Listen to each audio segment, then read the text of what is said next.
Hello everyone, today we have a review about the 2013 film from Werner Boote. The film commits several mistakes in its lecture and the information gives too much in fact.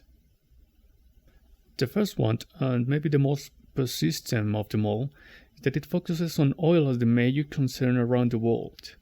Boote only speaks about fuel. He doesn't mention the plastic consumption that comes from the oil, colorants, phones, many things that come from oil.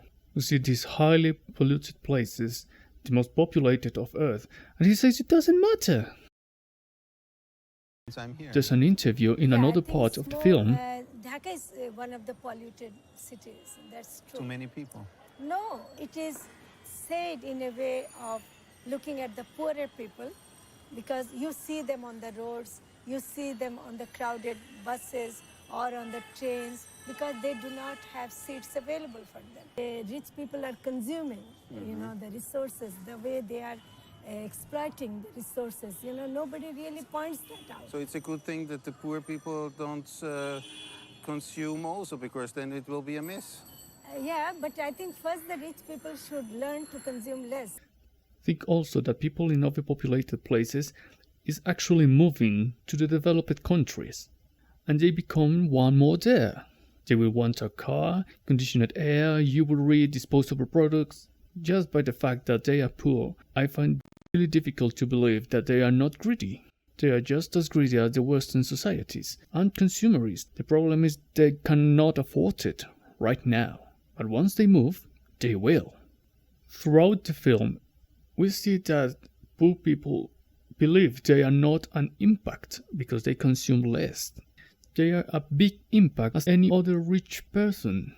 The thing is that they consume and pollute in a different way.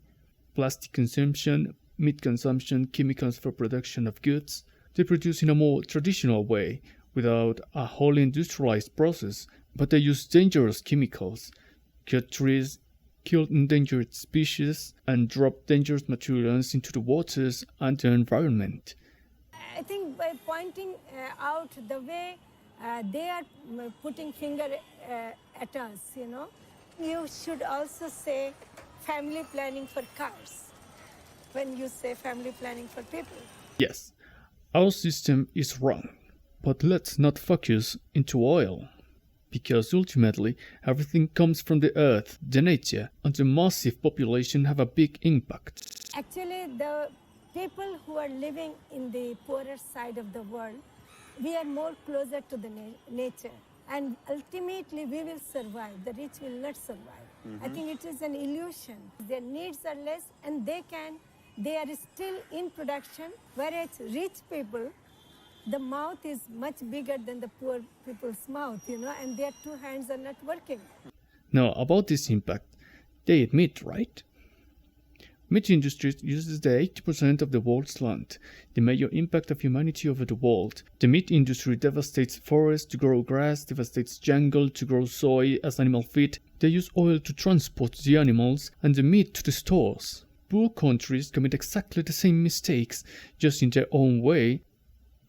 The film focuses on the argument that the overpopulation is a lie, and forget about the arguments to support that is true. He never gives them.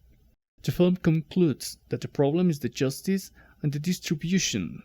I'm having a lot of troubles to believe when they say we have no impact in this planet, or is quite small, but you just need to take a look to the evidence. Insgesamt, wenn wir jetzt zum Beispiel Afrika anschauen, gibt es Studien, dass allein der Sudan unter eine einigermaßen vernünftige Landwirtschaftspolitik, also nur mit mittleren Einsatz von landwirtschaftlicher Technologie, so wie wir es in Europa in den 50er und 60er, allein der Sudan schon 1 Milliarde Menschen ernähren.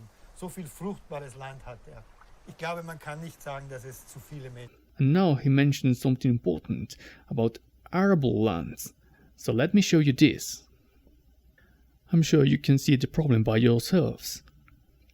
As I said, meat is the biggest impact in this planet, and they also consume it. So it doesn't matter if they have enough arable land, every country have a lot of arable land. But in this moment, forests are being destroyed, the Amazon is being destroyed for rice cattle, for meat production.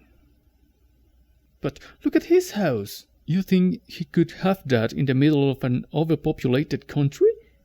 If that property were in Mumbai, you think it'd be so clean?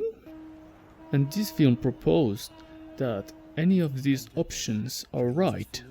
Well, not for me, thank you. I prefer to live in a comfortable place.